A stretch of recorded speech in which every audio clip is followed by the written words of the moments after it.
What's up, team? As promised, I am creating a video in lieu of our team meeting that we were supposed to have this past Sunday.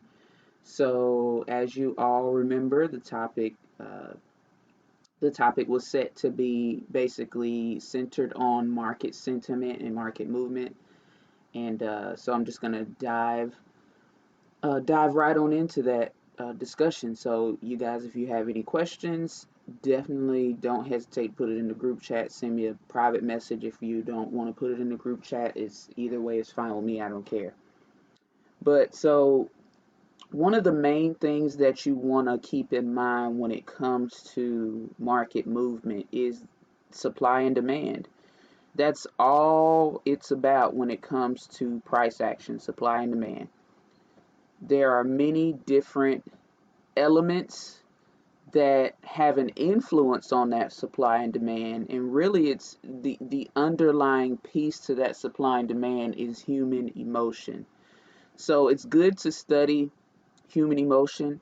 It's also good to study fundamentals, which is what you've been doing with the abacus, and it's good to study beyond that. So uh, I tell you guys to, as a supplement to going through the videos, to start to read financial news and think about how that news may impact the markets, whether it be the overall markets or individual companies, just so you can get a sense for how the markets move based on certain pieces of information. So, supply and demand. That's what market movement, market sentiment is about. That's all it is. So things like earnings. So every publicly traded companies report earnings about every quarter.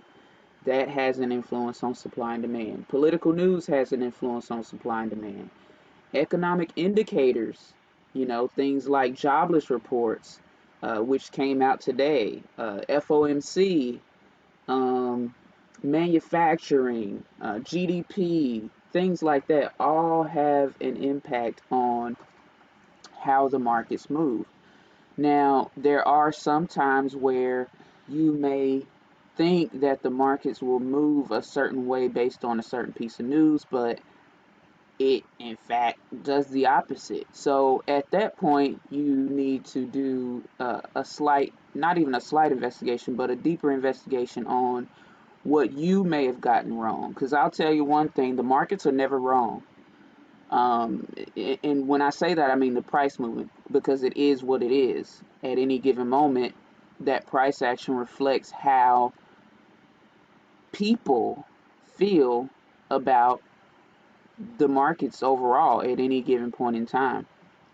So there can be some news that comes out that you believe is significant, but it may not be significant to the overall market. So you'll also, in doing these exercises, you'll learn how to sift out news that may be important and news that may not be as important. And it's really, for me, it's difficult to describe, but it'll come together the more that you do these exercises. So me, for example, I use charts a lot, but in Thinkorswim there is what's called, it's a live news feed.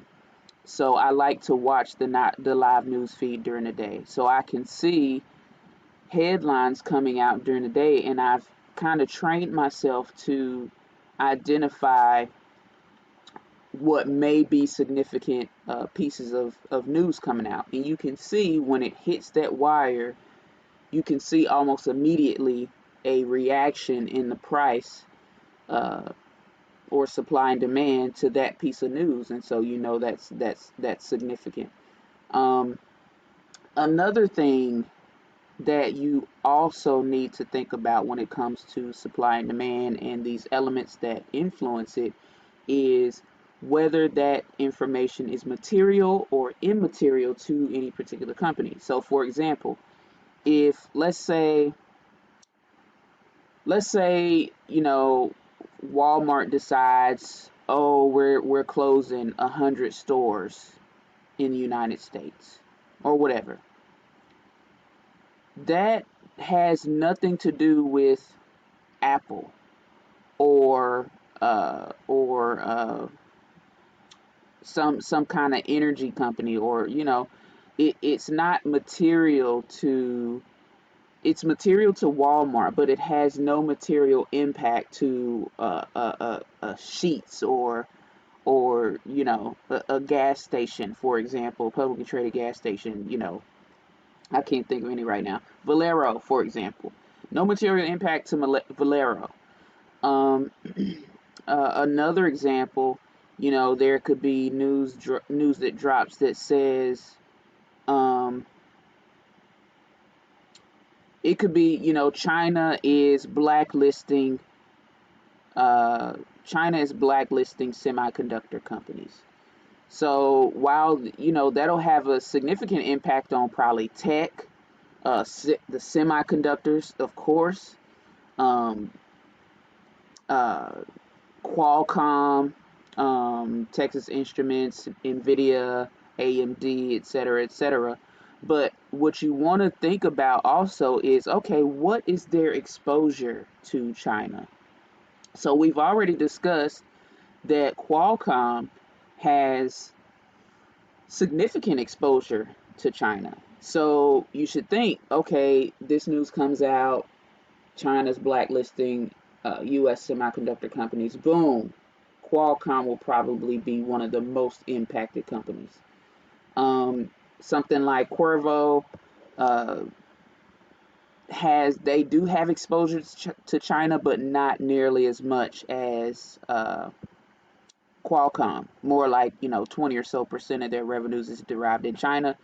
That's pretty, in the grand scheme of things, that's significant. Imagine taking a 20% hit in your annual salary. That's significant. But compared to over 60%, that's, it's not as significant. So news like that may even cause a drop in the overall markets, but a company like Netflix, or yeah, maybe Netflix, that's not going to have a material impact on Netflix. So it's not going to impact Netflix's fundamentals, right? So that's what I mean by something having a material impact on the company. So to recap right quick, supply and demand, the elements that influence supply and demand, that's what it's about. Um, and then whether that information is material or immaterial to any particular company or industry.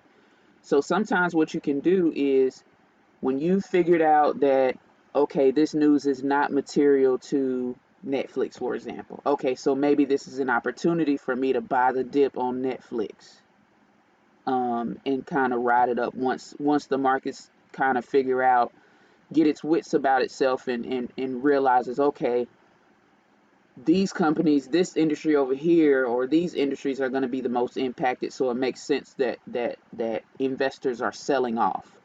But they're going to move that money somewhere to something that's like, okay, there's risk in China, so let me think about companies that don't really have that Chinese exposure, like Facebook. There's no Facebook in China. So while Facebook may take a dip initially just off the shock of that news, Facebook Facebook won't have any type of material hit to its financials based on that news. So that's pretty much what it is. And learning this is a skill. It is something that you should constantly study. So it's good to get on Bloomberg, Reuters, etc., etc., etc., and read financial news and try to figure out how that news may impact the overall economy or the overall markets, and whether it is significant in terms of what specific industries or companies would that piece of news have an impact, and therein lies your opportunity. So hopefully that was pretty clear and straightforward for you guys. Again, if you have any questions or concerns, I'm happy to address them. I'm happy to help out. But hopefully this will spark a pretty good discussion in the group. So I'll be posting this in a few minutes, just so y'all can watch at your leisure. But yeah, let me know if you have any other questions.